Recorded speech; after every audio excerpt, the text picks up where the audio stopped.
বন্ধুরা, এখন এই অপ্রকৃত ভগ্নাংশে 20টা যেরকম বসে সেরকম বসায় বলছি, একটা তারা যোগ বিয়োগ গুণ ভাগ করে দিয়েছে, এটাও আমাদের বের করে দিতে হবে। কিভাবে বন্ধুরা বের করতে হয় সেটা একটু লক্ষ্য করেন।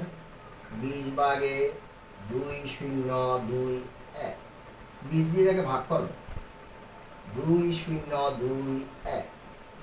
এবার এখানে দুইটা সংখ্যা, এখানে দুইটা সংখ্যা নিলাম বন্ধুরা, তাহলে দুটো সমান সমান যেহেতু হয়েছে 20 20, এটা তোমরা আমরা সবাই জানি। এবার কিন্তু একটু রহস্য আছে।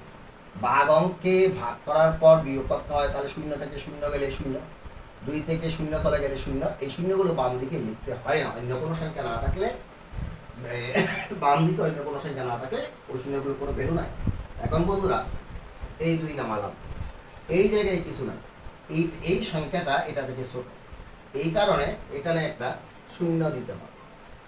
কি বলেছি বন্ধুরা, এখানে যদি 10 করে 200 বসাইয়া দাও, অঙ্কের উত্তর শুদ্ধ হবে, কিন্তু অঙ্কের নিয়ম নয়। তাহলে এখানে কোনো সংখ্যা নাই, 2 নামালাম, 2টা এটা থেকে ছোট বিদায়, এটা দিয়ে বাদ যাচ্ছে না বিদায়, বাদ করে একটা 0 পাঠাইছি। এখন যেহেতু বাদ যাচ্ছে না, এটাকে বড় করতে হবে, এটা থেকে বা সমান করতে হবে, এই একটা নামালাম। এখন 20কে 20 বিয়োগ করলে থাকে 1। বন্ধুরা, তাহলে আমরা তো এটা সমস্তে আসে,